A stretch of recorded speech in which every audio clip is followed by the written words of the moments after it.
Bon, bonjour à tous, merci d'être là, merci de la confiance que vous nous donnez, car nous avons eu beaucoup d'inscrits, on a largement dépassé les 150 personnes, donc nous sommes très contents, très fiers. On remercie le docteur Sybille Moll pour sa disponibilité et j'ai fait un peu de... Merci beaucoup. Dr Sybille Moll se diplôme à la faculté de médecine vétérinaire de Perugia en 2004.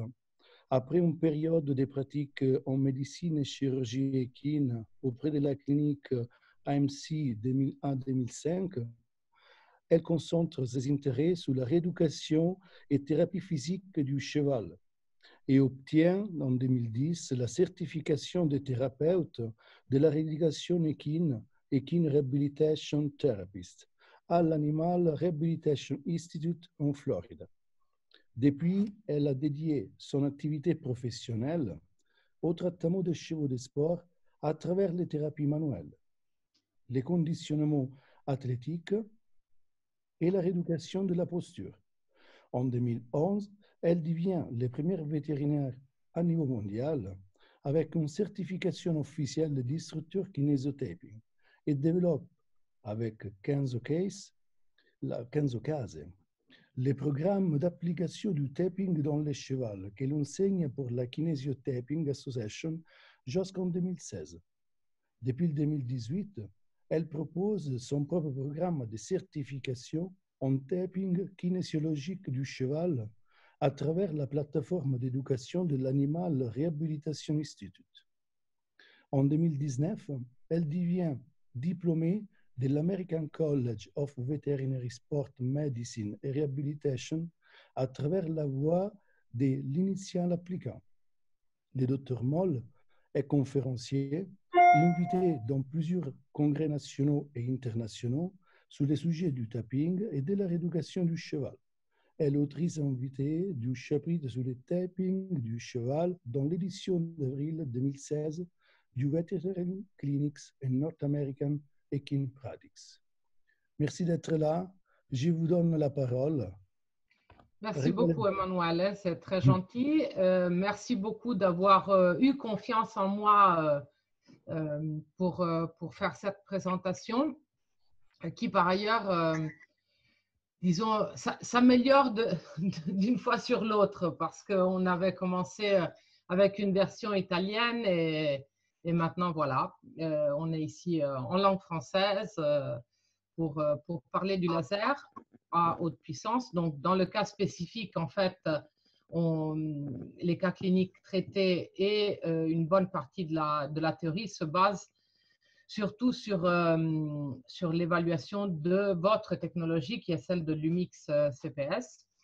Et donc, voilà, j'espère réussir à faire passer un bon message sur ce qu'est le laser, comment ça fonctionne et comment est-ce qu'il peut être utilisé de façon positive en thérapie équine.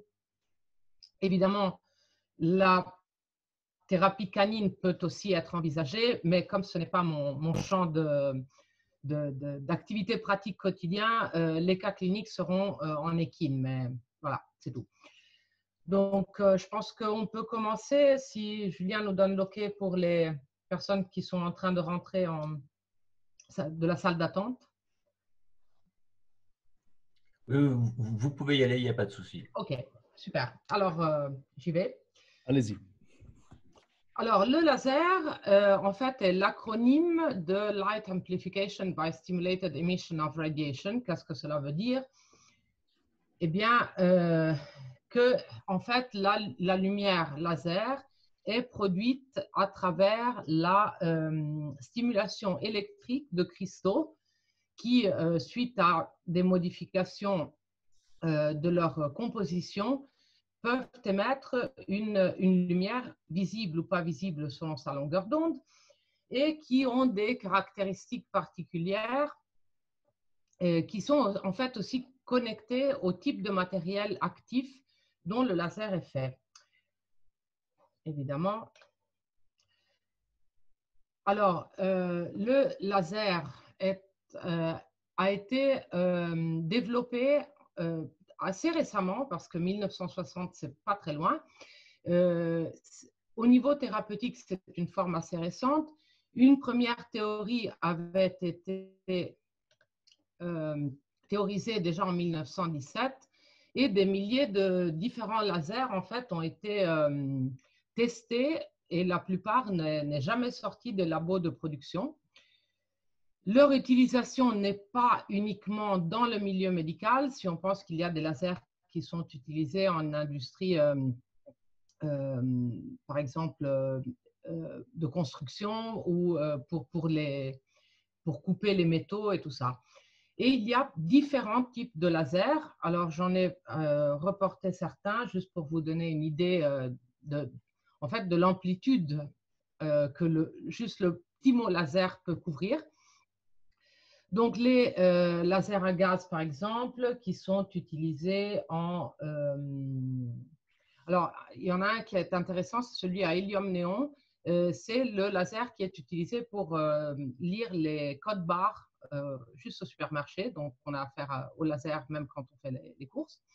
Il y a des lasers chimiques qui sont en fait à base de fluorure d'hydrogène ou de deutérium, qui sont utilisés pour les systèmes de pointement des armements.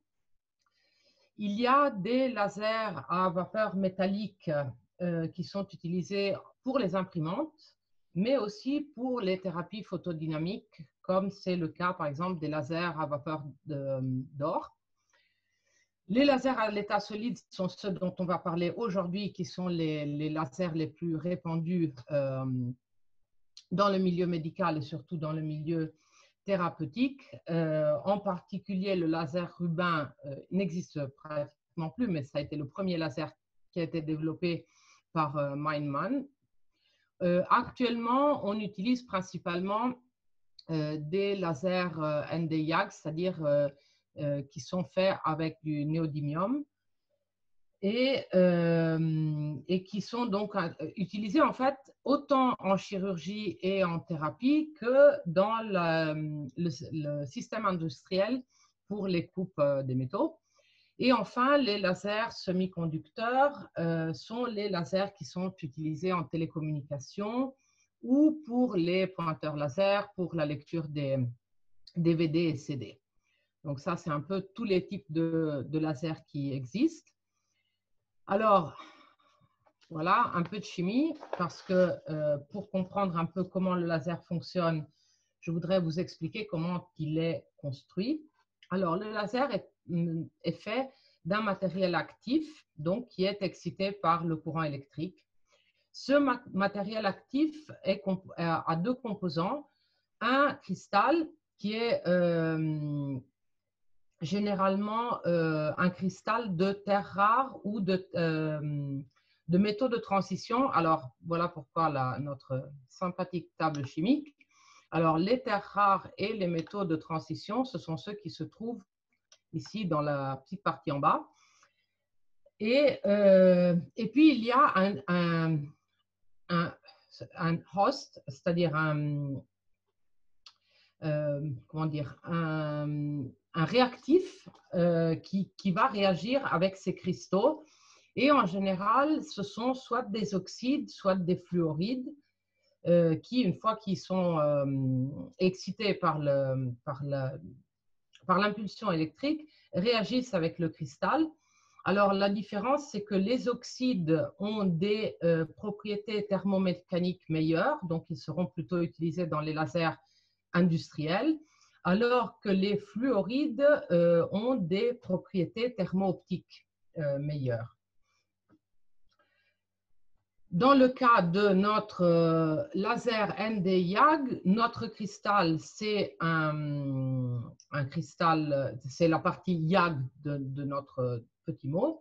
Et il y a alors le néodymium, il est là et il réagit, il va substituer en fait l'ion diterbium, c'est le Y du YAG. Donc en fait, c'est un passage d'ions qui s'interchangent à cause de la stimulation électrique et qui produisent une longueur d'onde qui est spécifique pour le type d'ion qui est utilisé. Alors, quelles sont les applications en médecine, que ce soit humaine ou vétérinaire? Évidemment, les premiers lasers en chirurgie qui ont été utilisés sont ceux pour l'ophtalmologie. Si vous pensez à toutes les interventions qui sont faites, par exemple, dans les cas de myopie, pour les cataractes, pour les réparations des lésions de la rétine. Maintenant, c'est tout fait au laser. Dans la chirurgie des tissus mous, c'est probablement l'application chirurgicale qui a le plus de, disons, de retour en équine en particulier. Il y a un article que je vous cite ici de Tate, qui est d'ailleurs assez daté parce qu'il est de 91, qui fait un peu une révision de toutes les applications du laser en médecine équine, en particulier pour la chirurgie des premières voies respiratoires. Je pense par exemple à la dislocation dorsale du palais mou, à l'entrapement de l'épiglotte ou à l'hématome de l'ethmoïde. En orthopédie, je n'ai trouvé qu'un seul article qui, disons, voit l'utilisation du laser à fin de chirurgie orthopédique. En fait, les applications en orthopédie, tant en médecine humaine qu'en médecine vétérinaire, sont plutôt pour la partie de rééducation et thérapie post-chirurgicale ou post-lésion de genre orthopédique. Et en particulier, donc, on parle d'utilisation du laser en médecine physique. Et quels sont les effets qu'on va rechercher dans ce cas-là? Ce sont principalement les 4 que vous voyez listés ici. Donc la modulation de la douleur, l'effet anti-inflammatoire, l'effet de réduction d'œdème et, disons probablement celui qui est considéré le plus important, l'effet de biostimulation. Quelles sont les caractéristiques de la lumière laser? Juste un peu pour comprendre avec quelle bête on a affaire. Alors, comme je vous disais, les lasers sont différents et le faisceau laser est créé par la stimulation électrique d'un matériel actif. Étant donné qu'il y a des réactions chimiques qui adviennent, qui s'avèrent, et que c'est toujours le même matériel qui est stimulé, on aura une production de photons, donc de lumière, qui a toute la même phase. Et ça, c'est la chose la plus importante, c'est le fait que le laser, selon le type de laser qu'on utilise, on produit une émission d'une seule couleur, donc d'une seule longueur d'onde. Et la longueur d'onde dépendra du type de cristal et d'ion qu'on fait interagir. Alors, ce n'est pas n'importe quelle longueur d'onde qui va être efficace dans notre utilisation du laser, évidemment, parce qu'il faudra que notre lumière laser, elle rentre dans une bien précise fenêtre thérapeutique qui est comprise entre 600 et 1400 nanomètres. Pourquoi ça? Parce qu'en dessous de 600 nanomètres, on est complètement dans le spectre d'absorption des protéines. Donc, en fait, notre laser ne pourra interagir avec rien d'autre que des protéines et il risque d'un côté de ne pas avoir un effet sur les autres molécules et de l'autre, en plus, de causer des problèmes à cause de la modification de la forme stérique des protéines. 1400 nanomètres, pourquoi? Parce que c'est le spectre d'absorption, dans ce cas, de l'eau. Donc, en fait, tout notre rayon laser va être absorbé par l'eau et ne pourra interagir avec aucune autre molécule.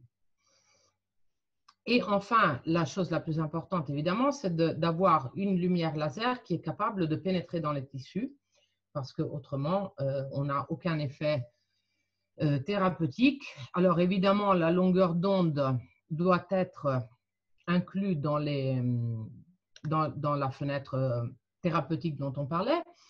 Et en plus, on devra avoir une puissance suffisante pour faire en sorte que notre lumière laser, elle pénètre en profondeur.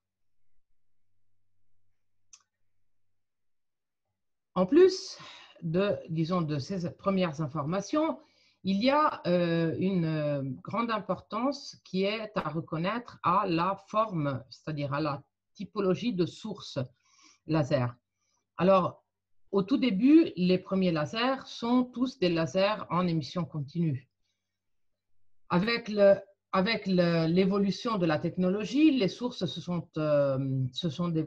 il y a eu un développement de sources pulsées et superpulsées. Alors, qu'est-ce que ça veut dire un laser continu et un laser pulsé et superpulsé?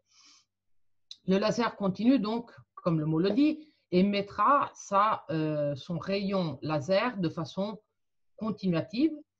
Dans ce cas-là, notre puissance de pic sera identique à la puissance moyenne. Il y a ensuite la possibilité de fréquencer le laser continu. Et souvent, il y a une confusion entre un laser continu fréquencé et un laser pulsé et superpulsé. Le laser fréquencé est un laser continu sur lequel on allume et on éteint de façon intermittente l'émission du rayon.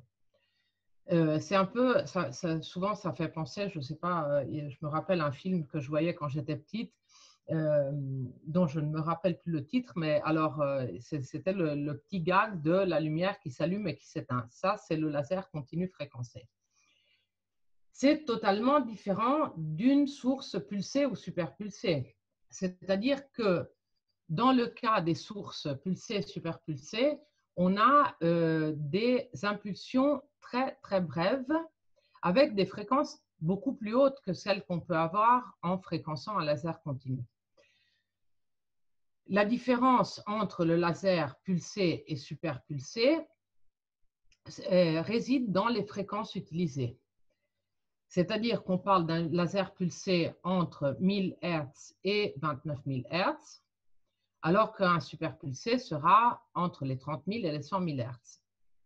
L'autre énorme différence entre le laser continu et le laser pulsé ou superpulsé sera la capacité de puissance qu'on peut fournir.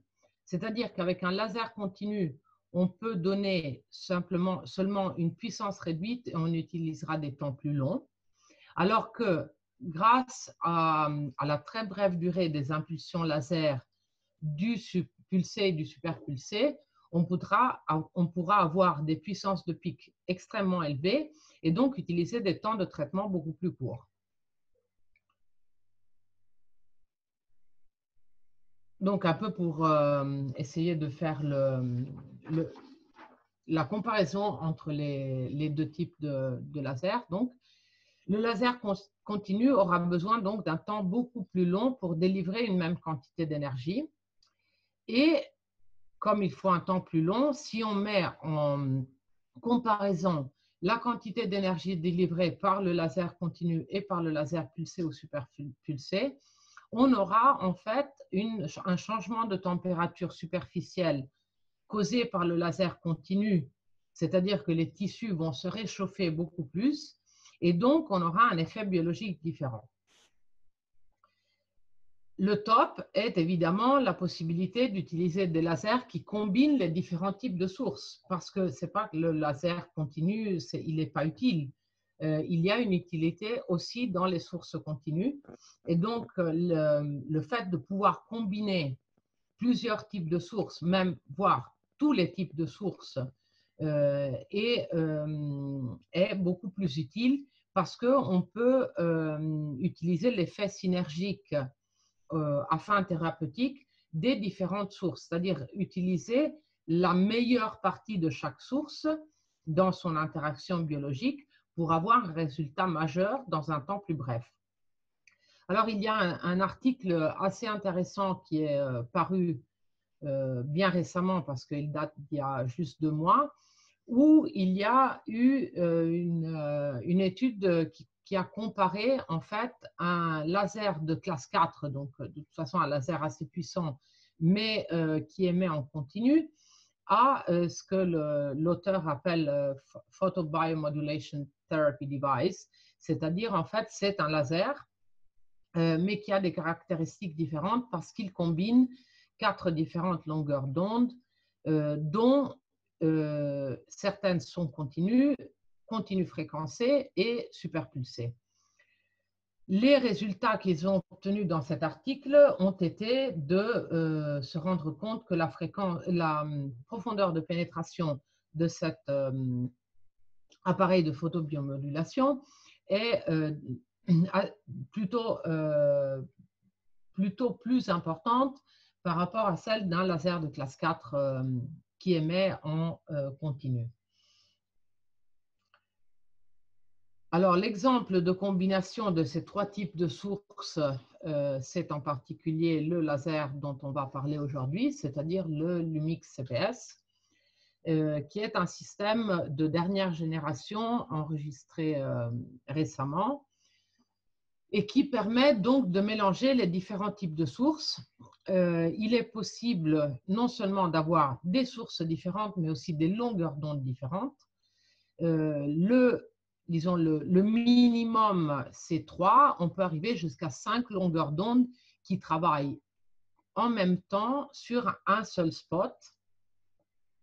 Et donc, ça, c'est très utile parce que ça permet de délivrer des grandes quantités d'énergie dans un temps très bref, avec des hautes puissances de pic et sans le problème qui s'avérerait avec des thérapies plus longues de modification de la température superficielle des tissus.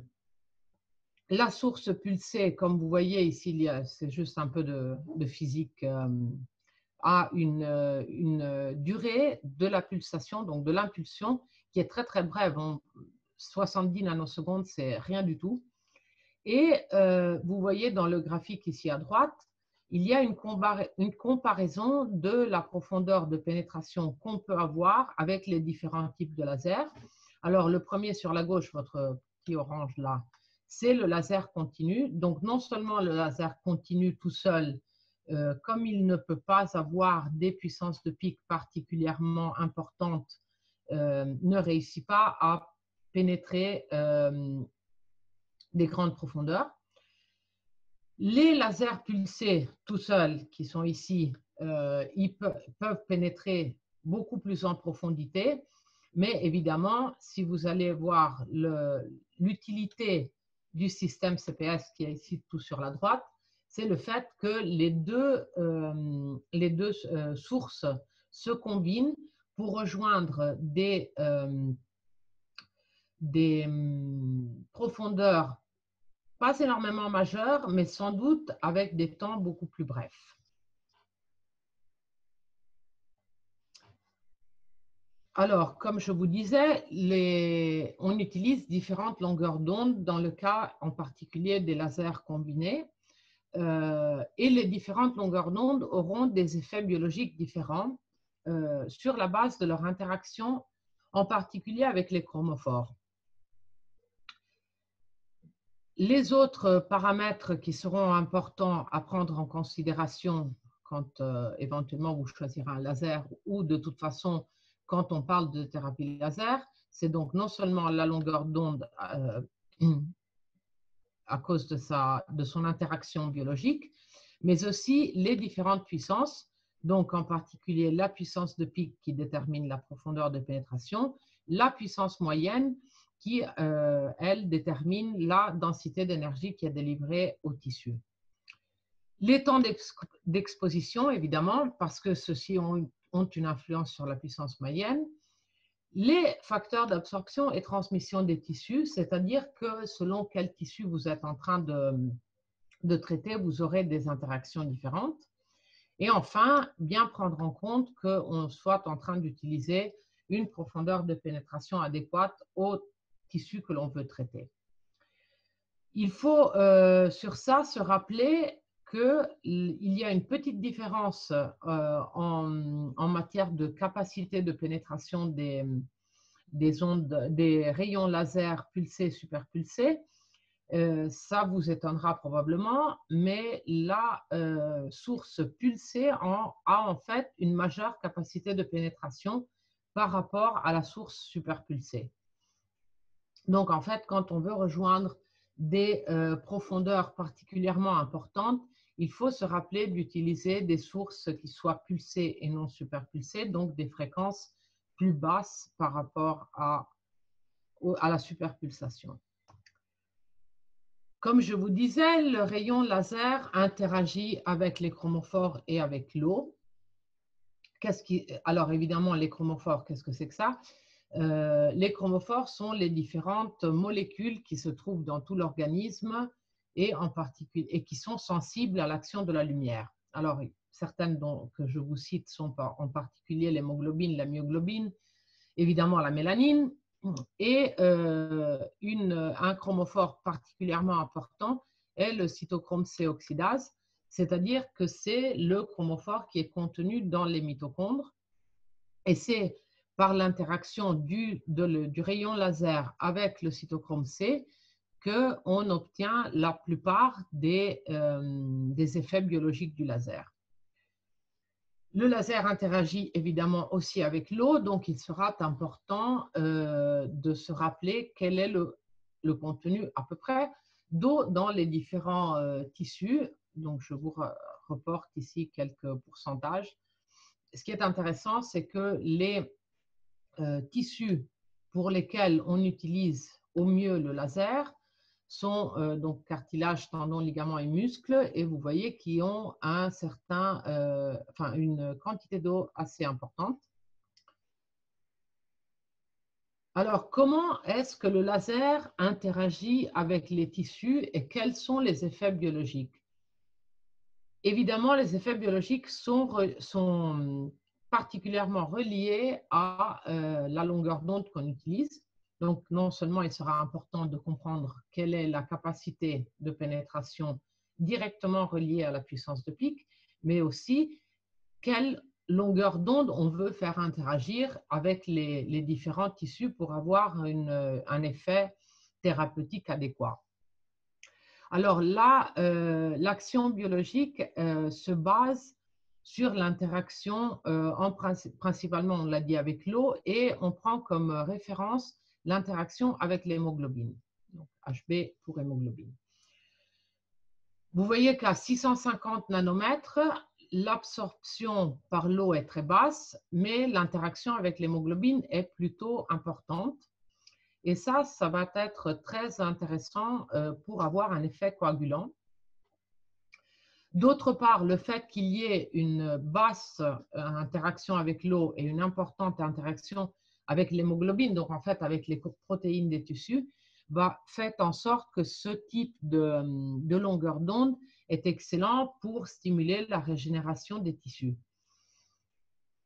Et ça, c'est aussi parce que l'action est maximale sur le cytochrome C. Donc, en fait, c'est le top de la stimulation mitochondriale.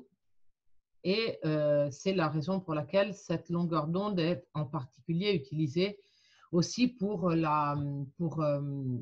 aider la guérison de plaies par seconde intention.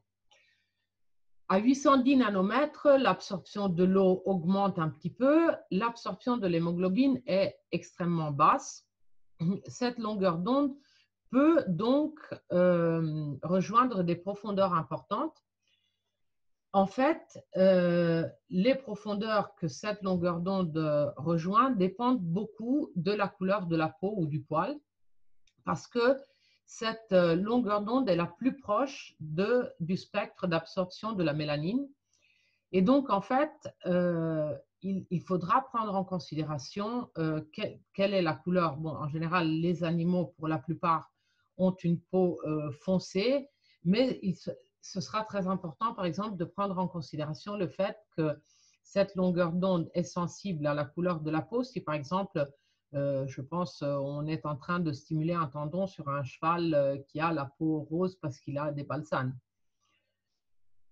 L'action de cette longueur d'onde est en particulier la stimulation de la production d'ATP et une activation plutôt rapide des voies oxydatives. Donc, en fait, c'est un fort stimulant du métabolisme, cellulaire, pas musculaire.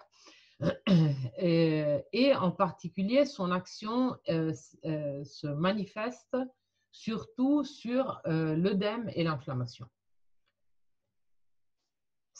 Celles-ci sont encore trois autres longueurs d'onde. Je vous disais, le Lumix en particulier utilise ces longueurs d'onde, donc c'est pour cela qu'on parle de celle-ci en particulier. À 910 nanomètres, vous pouvez voir qu'on a une absorption de l'eau et de l'hémoglobine qui sont semblables, 8% à peu près. Celle-ci est la longueur d'onde qui a la majeure capacité de pénétration parce qu'elle réagit beaucoup moins avec la couleur de la peau ou du poil. Et elle stimule en particulier tout ce qui est les processus oxydatifs au niveau cellulaire. Et c'est la longueur d'onde qui stimule le mieux les processus physiologiques de guérison. Donc, en fait, c'est toujours l'idée qu'on est en train de stimuler le corps à utiliser ses propres moyens et à les utiliser mieux et avec le maximum de la productivité. Si cette longueur d'onde est utilisée avec une source pulsée ou superpulsée, on peut utiliser des puissances de pic plutôt élevées. On parle dans le cas du Lumix de 300 watts de puissance de pic, sans effet thermique. Et ça, c'est très intéressant parce que le problème, c'est souvent pouvoir donner des quantités d'énergie suffisantes au tissu pour les stimuler de façon importante sans risquer l'effet thermique. De plus, cette longueur d'onde agit de façon autant directe qu'indirecte sur la perception de la douleur. Donc, quand on parle d'action directe, on se réfère généralement à l'activation du système du pain gate, alors que quand on parle d'action indirecte, on pense en particulier au système opioïde endogène, donc la stimulation de la sécrétion d'endorphine. Encore, cette longueur d'onde augmente la circulation et l'activation macrophagique et donc, disons, diminue l'ischémie locale et facilite la réduction de l'œdème. Donc, vous voyez qu'il y a trois possibilités d'action, de mécanismes d'action de cette longueur d'onde. Donc, c'est une action sur la douleur, sur l'œdème et sur l'inflammation. À 980 nanomètres, donc pas beaucoup de différence en termes de longueur d'onde, mais énormément de différence en termes d'absorption par rapport par l'eau. Vous voyez qu'on avait 8% ici à 910 nanomètres, on arrive à 80% à 980 nanomètres. Ce qui veut dire que l'interaction avec l'eau sera bien majeure et que donc l'effet thermique sera majeur par rapport aux autres longueurs d'onde. Et en fait, c'est la combinaison des... en fait, l'effet thermique est parfois désiré, c'est-à-dire que c'est ce dont on a besoin. Et dans ce cas-là, l'utilisation de cette longueur d'onde en particulier peut nous permettre d'utiliser de façon raisonnée et contrôlée l'effet thermique. Alors qu'en même temps, on est en train de fournir une stimulation biologique des cellules avec d'autres longueurs d'onde si on utilise la combinaison des différentes. En plus, l'onde à 980 nanomètres interagit de façon assez importante avec le système nerveux périphérique et dans ce cas-là, permet l'activation uniquement du pain gate. Donc, il y aura une action très rapide de diminution de la perception de la douleur. Mais comme dans toutes les situations, disons, qui sont reliées à la modulation de la douleur par l'activation du pain gate, la durée sera plutôt brève. Donc, en fait, on considère que l'action sur la douleur des 980 nanomètres n'est pas son mécanisme d'action principal, mais elle agit, cette longueur d'onde, beaucoup sur l'œdème et sur l'inflammation. Enfin, une dernière longueur d'onde à 1064 nanomètres. Ici, on a en fait un peu un milieu entre les 980 nanomètres en termes de production d'effet thermique, parce qu'on a une absorption de l'eau de 30%, et un effet sur, par contre, la douleur, qui est plus semblable à l'action des 910 nanomètres. Donc, on aura une action qui sera d'une partie rapide, mais qui durera dans le temps beaucoup plus que ce qui n'arrive avec les 980 nanomètres. Et enfin, la caractéristique la plus importante des 1064 nanomètres est le fait que cette longueur d'onde active de façon importante les voies métaboliques cellulaires profondes. Donc, il y aura un effet très important sur toutes les productions de protéines, réplication cellulaire. Et donc, de nouveau, une action importante sur la douleur, sur l'œdème et sur l'inflammation.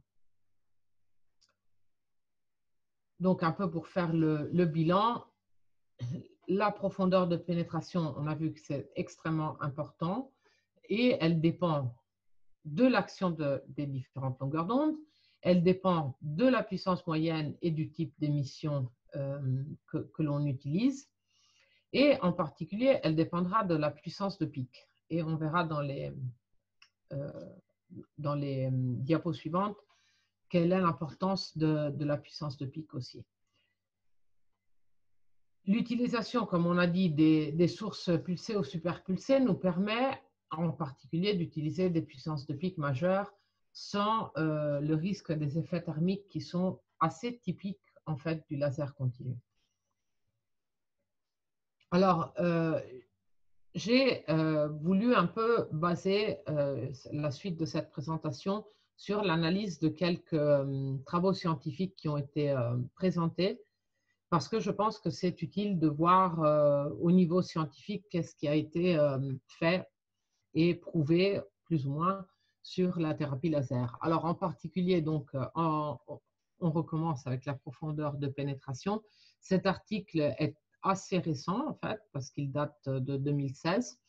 Et il prend en considération la capacité de pénétration d'un laser continu qui émet pas en même temps, mais qui émet soit à 800 nanomètres, soit à 970 nanomètres. Et en fait, disons, la partie plus intéressante de cette étude est le fait que la pénétration est majeure avec une longueur d'onde plus basse, donc 800 nanomètres si la peau est claire, et est meilleure à 970 nanomètres si on prend en considération la peau foncée. Évidemment, par peau, la plupart des fois, on entend aussi le poil. C'est-à-dire que il faut évidemment raser ou tondre le poil, mais il en restera toujours un petit peu et l'influence sur la couleur de la peau est évidente. Alors ici, le laser qui a été utilisé est un laser continu. On ne donne pas dans l'article les informations en termes d'énergie délivrée par centimètre carré. Donc déjà, il faudrait comprendre si l'énergie était suffisante pour donner un effet, disons, biologique. Et de toute façon, ce qui est assez intéressant, c'est que selon cet article, l'absorption serait vraiment très basse, enfin assez basse pour le flexeur superficiel. On parle d'un maximum de 20%, et elle serait quasiment nulle, entre 0,1 et 4% pour le flexeur profond. En fait, si ces données sont réelles, notre thérapie laser sur les tendons, elle ne ferait pas grand-chose.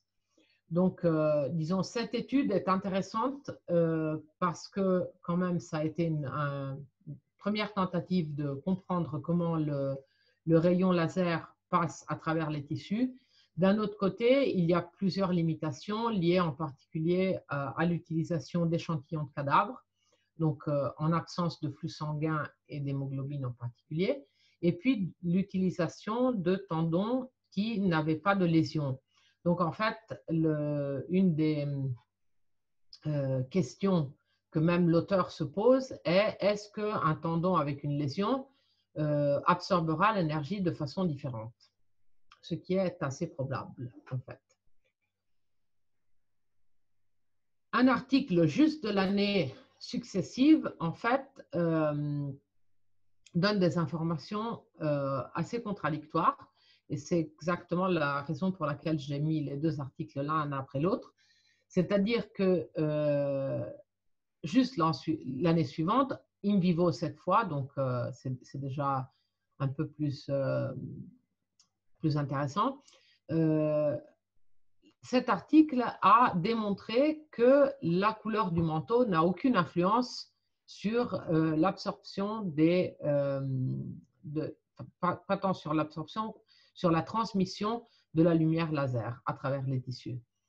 Encore ici, le laser utilisé est un laser continu et vous voyez qu'il y a une puissance de pic et moyenne, étant donné que c'est un continu, qui est très basse. On parle de 500 milliwatts. C'est une puissance qui ne rejoint même pas de loin les puissances qui peuvent être utilisées avec les sources pulsées, superpulsées.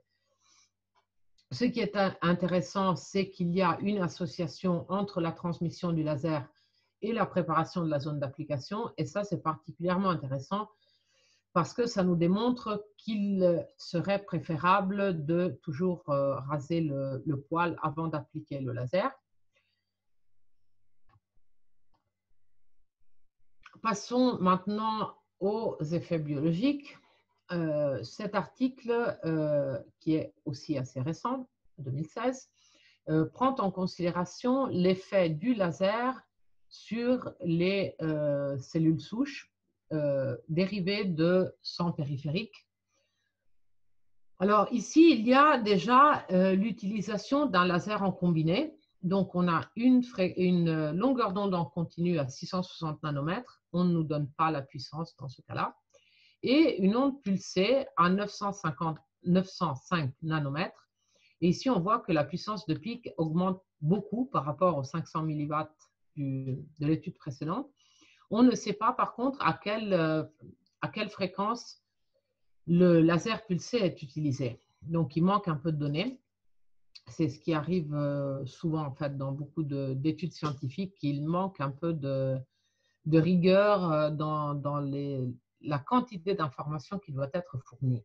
Par contre, ici, ce qui est intéressant, c'est qu'on nous donne une indication sur l'énergie qui est délivrée au tissu, c'est-à-dire que quotidiennement, les cellules souches plantées sur la plaque pétrie avec les facteurs de croissance ont été irradiées avec 5 joules par centimètre carré. Ceci à partir de 24 heures après la semence sur la plaque et jusqu'au 5e jour. Et les résultats plutôt intéressants sont le fait que l'association entre le laser et les facteurs de croissance non seulement améliore la différenciation, mais elle l'accélère. Donc, disons, un peu le petit mot à emmener, c'est le fait que tout d'abord, le laser, il n'est pas dangereux pour les ténocytes. Et c'est déjà quelque chose, évidemment, parce que si le laser avait cuit les ténocytes, il ne serait pas tout à fait utile. Et que le niveau d'irradiation approprié nous permettra de stimuler une différenciation et une réplication cellulaire.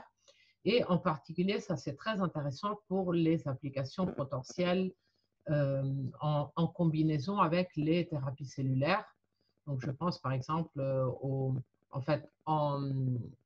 pour les lésions tendineuses, on utilise en général non pas des cellules souches qui proviennent de sang périphérique, mais qui proviennent soit de la graisse, soit de la moelle osseuse, mais c'est un peu le même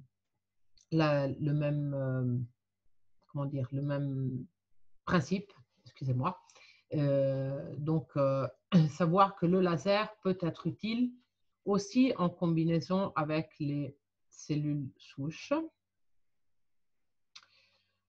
Alors ici, de nouveau, en fait, il y a un contraste de résultats parce que ça, c'est un article de 2017, donc de nouveau l'année suivante, où, alors d'abord, la partie la plus intéressante, c'est on commence à augmenter ultérieurement la quantité de longueurs d'onde qui sont utilisées en même temps pour le traitement des lésions. On est encore en laser continu, ok, avec un pic de puissance légèrement plus bas, mais alors par contre avec une densité énergétique, vous pouvez voir, de 250 joules par centimètre carré, c'est assez énorme.